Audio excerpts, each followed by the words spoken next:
8 రకాలుగా దీర్ఘరోగాల్ని మందులు లేకుండా తగ్గించుకుని ఆరోగ్యకరమైన జీవితాన్ని పొందటం కొరకు లాంగ్ క్యాంప్స్, తక్కువ డబ్బులు ఎక్కువ రోజులు ఉండే ఫెసిలిటీస్ని 45 రోజులని 90 రోజుల పాటు ఉండే అవకాశాన్ని మన ఆరోగ్యాలయంలో ప్రారంభించాం. అలాంటి లాంగ్ స్పెషల్ క్యాంప్స్ గురించి వీడియోస్లో కింద స్క్రోలింగ్లో కనపడుతుంది. అవి చూసుకుని ఆశ్రమానికి సంప్రదించి వివరాలు తెలుసుకుని న్యాచురోపతి విధానం ద్వారా జరిగే ఆరోగ్య లాభాలందరూ మీరు పొందగలరు. ఆరోగ్యాభిలాషులందరికీ నా హృదయపూర్వక నమస్కారములు. కొలెస్ట్రాల్ సంబంధమైన సమస్యలతో గుండె జబ్బులు ఎక్కువగా వచ్చి చాలామంది ఇబ్బంది పడుతూ ఉన్నారు. ప్రపంచంలో ఎక్కువ మంది చనిపోవటానికి మొట్టమొదటి జబ్బు గుండె జబ్బులే. దానికి ఎక్కువగా నష్టం కలిగించేది కొలెస్ట్రాలే.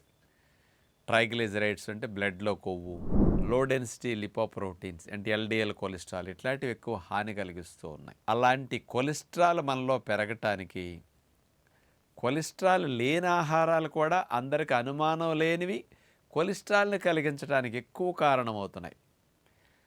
అంటే మీకు ఎవరికి ఇందులో కొలెస్ట్రాల్ ఉంటుంది అనిపించదు అసలు, కానీ అవన్నీ ఎక్కువ కొలెస్ట్రాల్ పెరిగి మీ లోపల గుండె జబ్బులు రావడానికి కారణాలు అవుతున్నాయి. అలాంటి అనుమానం లేని ప్రాణహాని కలిగించే ఆహారాలు ఏవో తెలుసా? శాకాహారాలు ముఖ్యంగా. అసలు యథార్థం ఏమిటంటే కొలెస్ట్రాల్ ఏ ఆహారాల్లో ఉంటుంది అంటే మొండి గుర్తు ఒకటి మీరు పెట్టుకోవచ్చు. జంతు సంబంధమైన ఆహారాల్లో మాత్రమే. కొలెస్ట్రాల్ లేని ఆహారాలు అంటే మొండి గుర్తు ఏం పెట్టుకోవాలి?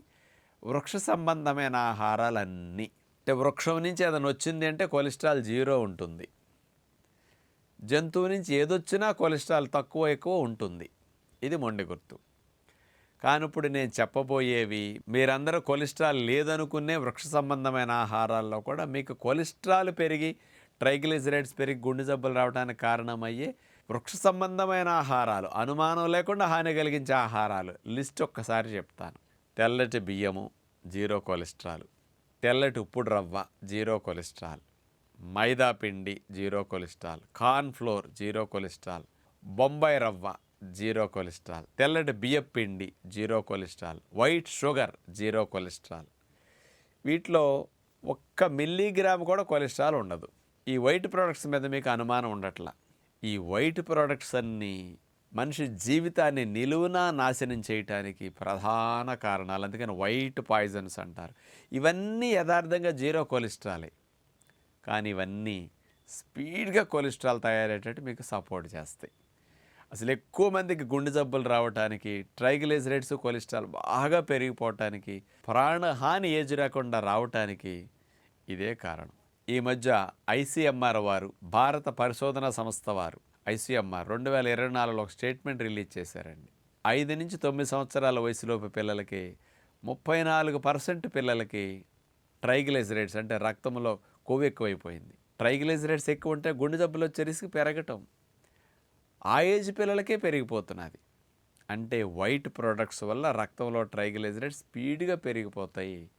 ఎల్డిఎల్ కొలెస్ట్రాల్ పెరుగుతుంది. ఎందుకు ఇట్లా పెరుగుతుంది? అందుకని అనుమానం లేని ఇలాంటి ఆహారాలు ప్రాణహాని ఎట్లా కలిగిస్తున్నాయి కాస్త ఆలోచించాలని ఈ విషయాన్ని ఈరోజు మీకు అందించబోతున్నాను. ఇప్పుడు చెప్పిన వైట్ ప్రోడక్ట్స్ అన్నీ హై గ్లైసిమిక్ ఇండెక్స్ ఉన్న ఆహారాలు. మిల్లెట్స్ పాలిష్ పట్టకుండా కొర్రలు, రాగులు, ఇట్లాంటి ఊదలు అట్లాంటివి తీసుకుంటే గ్లైసిమిక్ ఇండెక్స్ అనేవి 40 నుంచి 55 లోపు ఉంటాయి. ముడి బియ్యం కూడా 55, 60 అట్లా ఉంటుంది. కానీ పాలిష్ పట్టేసరికి పై లేయర్లో ఉండే పీచు పదార్థాలు, ప్రోటీన్, కొవ్వులు, బి కాంప్లెక్స్ ఇట్లాంటివన్నీ తౌడులోకి వెళ్ళిపోయి లోపల ఉండే తెల్లటి బియ్యము, తెల్లటి రవ్వలు ఇవన్నీ ఒట్టి పిండి పదార్థాలు మాత్రమే ఉంటాయి. అందుకని స్పీడ్గా అరిగిపోతాయి, స్పీడ్గా రక్తం లోపలికి వెళ్ళిపోతాయి. ఇట్లా స్పీడ్గా డైజెషన్ అయ్యి స్పీడ్గా బ్లడ్లోకి వెళ్ళే వాటన్నిటిని హై గ్లైసిమిక్ ఇండెక్స్ ఉన్న ఆహారాలు అంటారు. 70 దాటి కనుక ఏదన్నా ఉంది అంటే అది హై గ్లైసిమిక్ ఇండెక్స్. అంత ప్రమాదం కొలెస్ట్రాల్ పెరగటానికి, షుగర్ పెరగటానికి, ఒబిసిటీ రావడానికి. వైట్ రైస్ 70 నుంచి 75 మధ్యలో గ్లైసిమిక్ ఇండెక్స్ ఉంటుంది, కానీ స్పీడ్గా వెళ్ళిపోతాయి. నెక్స్ట్ తెల్లటి బియ్య పిండి 95 గ్లైసిమిక్ ఇండెక్స్. అంటే ఎంత స్పీడ్గా వెళ్ళిపోతుందో చూడండి షుగర్ పెరగటానికి. ఉప్పుడు రవ్వ 85 గ్లైసిమిక్ ఇండెక్స్. మైదా పిండి 95 glycemic index. Corn flour 95 glycemic index. పంచదార 100% జమ్మని వెళ్ళిపోతుంది. ఇవన్నీ హై గ్లైసెమిక్ ఇండెక్స్ ఉన్న ఆహారాలు. ఇవన్నీ స్పీడ్గా జీర్ణమై స్పీడ్గా ప్రేగుల్లో చక్కెరగా మారిపోతాయండి. స్పీడ్గా ఇందులో పీచు పదార్థాల ప్రోటీన్ అంటే స్పీడ్ బ్రేకర్ లాంటివి ఏమీ లేవు కదా. కాబట్టి స్పీడ్గా బ్లడ్లోకి దూకేస్తాయి. లాకుల దగ్గర డ్యాముల దగ్గర గేట్లు ఎత్తితే నీళ్లు దూకినట్టు చక్కెర అంతా ఒక్కసారి గ్లూకోజ్ రక్తం లోపలికి దూకేస్తుంది. ఇంత చక్కెర ఒకేసారి రక్తం లోపలికి వెళ్ళేసరికి మరి మీకు షుగర్ వ్యాధి లేదు, కానీ ఇట్లాంటివి తినేసరికి ఇవన్నీ లోపలికి ఒక్కసారి వెళ్ళేసరికి ఆరోగ్యవంతమైన శరీరం ఏం చేస్తుంది? ఇంత చక్కెర రక్తం లోపలికి ఒకసారి వస్తే షుగర్ పెరుగుతుంది కదా. పెరగకుండా నియంత్రించడం కోసం ఈ రక్తంలో ఉన్న చక్కెర స్థాయిలన్నీ లివర్లోకి వెళ్ళిన వెంటనే లివర్ ఏం చేస్తుంది? రెగ్యులేట్ చేయాలి ఈ చక్కెరని. మీకు పెరగకుండా కంట్రోల్ చేయాలి కదా. ఎక్కువ ఉన్న చక్కెర అంతటిని కొలెస్ట్రాల్ గాను ట్రైగ్లిజరైడ్స్ గాను ఇట్లా మార్చేస్తుంది అనమాట. ఈ వైట్ ప్రోడక్ట్స్ అన్నీ స్పీడ్గా వెళ్ళటం వల్ల అంత ఒక్కసారి రక్తం లోపలికి దూకేస్తే హెల్దీగా ఉన్న పర్సన్కి నియంత్రించడం కోసం కొవ్వుగాను కొలెస్ట్రాల్ గాను కన్వర్ట్ చేస్తే చకచక రక్తంలో చక్కెర స్థాయిలు నార్మల్ అవుతాయి.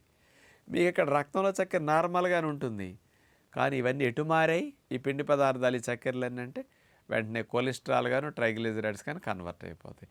అందుకని కొలెస్ట్రాల్ లేని ఆహారాలు కొలెస్ట్రాల్ పెంచడానికి కారణమయ్యేవి వైట్ పాయిజన్స్. కాబట్టి ఇంట్లో దొంగను ఈశ్వరుడైనా పట్టుకోలేడు అంటారు కదా. మనకు అనుమానం లేకుండా గుండె జబ్బులు రావడానికి కారణమయ్యే కొలెస్ట్రాల్ లేని ఆహారాలు ఈ వైట్ ప్రొడక్ట్స్. కాబట్టి ఇక్కడి నుంచైనా ఆలోచన పెట్టండి. వైట్ పాయిజన్స్ అని ఎందుకు అన్నారో, నిదానంగా చంపే ఆహారాలు వెంటనే చంపితే పాయిజన్ అంటారు, నిదానంగా చంపేవన్నీ వైట్ పాయిజన్స్. 15-20 ఏళ్ల వయసులోపు పిల్లలు గుండె జబ్బులతో తెలుగు రాష్ట్రాల్లో విపరీతంగా చనిపోతున్నారు ఈ మధ్య. కారణం ఇలాంటి వైట్ ప్రోడక్ట్స్ బాగా తినబట్టి పేరెంట్స్ అవగాహన లేకుండా ఇలాంటి వాటిని బాగా పెట్టడం, కొని పెట్టడం, ఇవన్నీ కారణాలు అన్నమాట. కూలి పని చేసుకునే వారికి కూడా గుండె జబ్బులు ఎందుకు ఎక్కువ వస్తున్నాయి? ఈ వైట్ రైస్ బాగా తింటున్నారు 3 పూట్ల. White idli, white dosa, white upma ఇలాంటి ఎక్కువగా వాడేస్తున్నారు. నూనె నెయ్యి కంటే డేంజరస్ ఈ వైట్ ప్రొడక్ట్స్. అందుకని నెయ్యి నూనెలు మానేసేసి గుండె జబ్బులు వస్తాయి, కొలెస్ట్రాల్ వస్తుందని ఇలాంటి వాటిని అనుమానం లేకుండా తినేయటం వల్ల చాలామంది ప్రమాదాలకు గురవుతున్నారు. కాబట్టి మీరందరూ ఆలోచించండి. గుండె జబ్బులు రాకుండా, చెడ్డ కొలెస్ట్రాల్ పెరగకుండా రక్షించుకోవాలనుకునే వారికి ఇది నా విన్నపంగా స్వీకరించి ఇలాంటి ఆహార విషయాల్లో మీరందరూ మార్పు చేసుకుంటారని మనసారా కోరుకుంటూ నమస్కారం.